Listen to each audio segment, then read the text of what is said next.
الحمد لله وكفى والصلاة والسلام على عباده الذين اصطفى وفي مقدمتهم سيدنا ومولانا محمد المصطفى صلى الله عليه وعلى آله وأصحابه ومن اصطفى.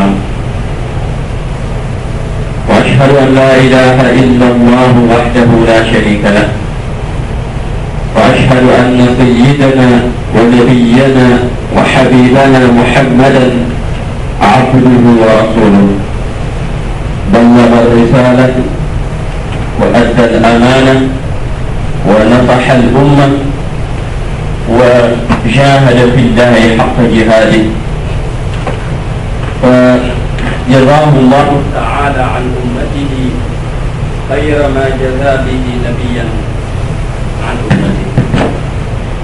وأشهد أن لا إله إلا الله وحده لا شريك له، وأشهد أن نبينا وحبيبنا محمدا عبده ورسوله صلى الله عليه وعلى آله وأصحابه ومن والاه. We thank Allah subhanahu wa ta'ala for having another opportunity to witness this great day, the greatest day of the week, that is the day of Jum'ah. The Prophet Muhammad alayhi afdalu salawatillahi wa salam said in a hadith that there is no day on which the sun will be risen that is better than the day of Jum'ah. For on this day Adam was created, was entered to Jannah, were expelled from Jannah, and on this very day, Yawm al-Qiyamah, it will be. So it is a day that has this importance and greatness. We thank Allah subhanahu wa ta'ala for accepting us in the holiest place, that is the masjid, on the holiest day and the greatest day, that is Yawm al-Jum'ah, for the greatest and the noblest act, that is to worship Allah subhanahu wa ta'ala.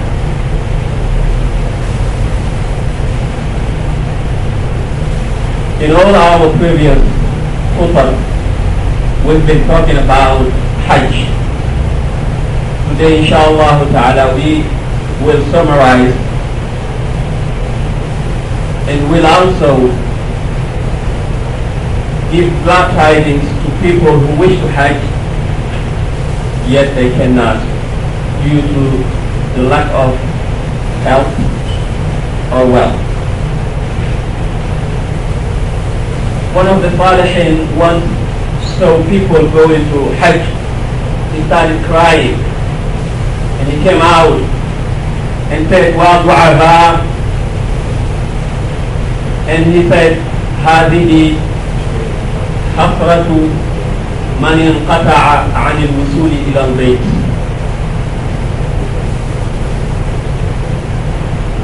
Why? Because there are a lot of excellencies of Hajj, one of which stated in the Prophet's tradition when Prophet Muhammad alayhi salatu wassalam said, "Al-Hajj al-Mabrur laysa lahu jaza'un illa al-Jannah." Hajj that is done, or Hajj which was done correctly and accepted by Allah subhanahu wa ta'ala, has no reward but just for Jannah. And the Prophet Muhammad alayhi salatu wassalam said, "Man hajja wa lam yarfud wa lam yafsuq raja'a min dhunubihi kayawma waladathu Whoever makes Hajj without committing any intercourse, without committing any sin during the Hajj, then Allah subhanahu wa ta'ala will make him return from his Hajj as clean as the day on which he was born from his mother. there are many excellent ways of Hajj. We also talked about the Hajj that the Prophet Muhammad alayhi salatu wasalam performed. And we said that it was Qiran according to the most narrative of Hadith and to the authentic Hadith of the Prophet Muhammad alayhi salatu wasalam. We have that from more than 16 Sahaba narrating that the Prophet Muhammad alayhi salatu wasalam made the Qiran.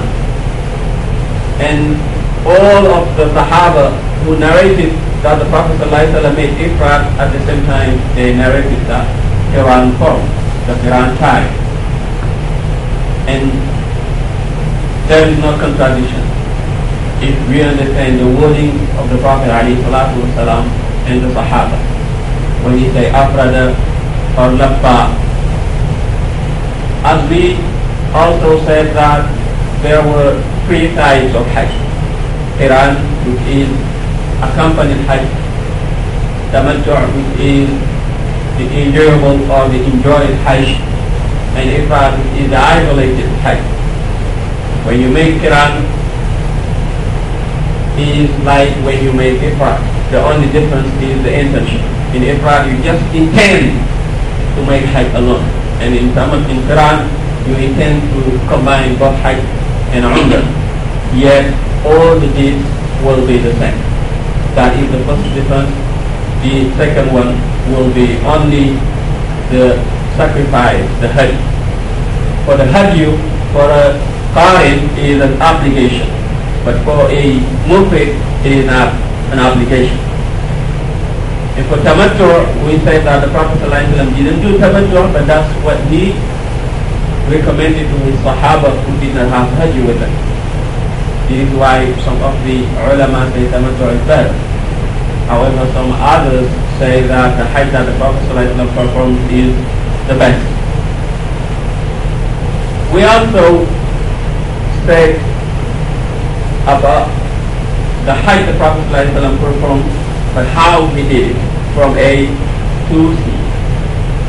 And it is also good to indicate the pillars of Hajj, because Hajj have pillars that if one misses one of these pillars, it will nullify the Hajj. There are four.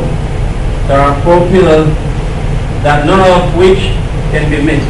Al-Ihram, والسعي بين الصفا والمروة, والطواف, طواف العبادة, والوقوف بعرفة. So these are the four pillars that cannot be missed.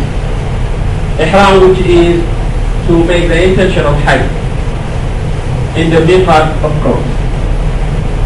You have miqat zamani wal miqat makaniya.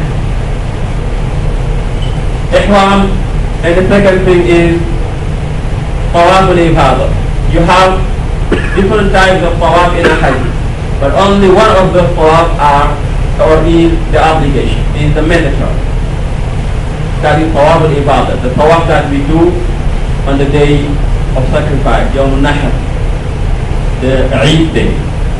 But the first tawaf you do is tawaf al-qudum, and the last one will be the tawaf al-ibadah, tawaf al-wada'. The first one will be the arrival tawaf, the last one is the farewell tawaf. Both of them are not obligation, but they have to be done. So if you miss it, you have to pay a penalty. So the second pillar is tawaf al-ifadah. The third, as-sa'i bayn al-safa wal-marwa, meaning walking between safa and marwa. And the fourth will be wuquf arafah. You know, all the others can be mixed and made up. You can mix them and you make them up. But wuquf arafah cannot be made up. If you miss the 9th of Dhul Hijjah, then you miss the Hajj. This is why the Prophet ﷺ said, Al-Hajju Arafah. Hajj is Arafah. So these are the four pillars. And there are things that once you are in a state of ihram, they are now prohibited for you to do. first of all, is to cut anything from you, such as your hair or your nails. You cannot cut them once you are in state of ihram.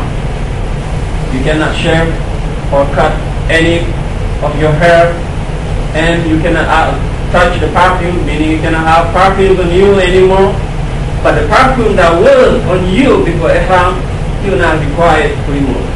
But the Prophet ﷺ, before he put himself into a state of ihram, he will make perfume, and this perfume will remain. There is no question we make a khutbah. Okay? So when you make a lecture, you can have a raise hand and ask questions. Making khutbah, inshallah, there is no question. Any question you have after Jummah, you can ask, please. Because the Prophet ﷺ said, when the Imam makes a khutbah, no one can talk. You just have to remain silent and listen. Okay? So, one cannot shave, cannot cut his nails, and cannot have perfume, and one also cannot make any intercourse. For if you do any of this, you will have to pay a penalty, and the penalty for Hajj will be three of this. One of these three: sacrifice an animal, or to fast, or to feed poor people. Except one, that is jima, intercourse. If there is anyone who commits an act of intercourse during the Hajj, then his Hajj is nullified. Yet he has to remain in a state of ihram and finish the Hajj. He cannot also say, okay, my Hajj is nullified, now I'm going to my hotel and, next year, or no. You have to continue and do all the remaining actions of Hajj, yet your Hajj is nullified. Because that is something that cannot be forgiven or tolerated during the Hajj. So if you know this thing, it is also good to know the rewards of the Hajj. As we say, the importance of the Hajj, as the Prophet ﷺ said in a hadith, that whoever has the ability to go to Hajj and did not do so, let him choose to die. فَلَا عَلَيْهِ أَن يَمُوتَ يَهُودِيًّا أَوْ نَصْرَانِيًّا. Choose now to die as a Jewish or a Christian, but you cannot be dying as a Muslim. For you chose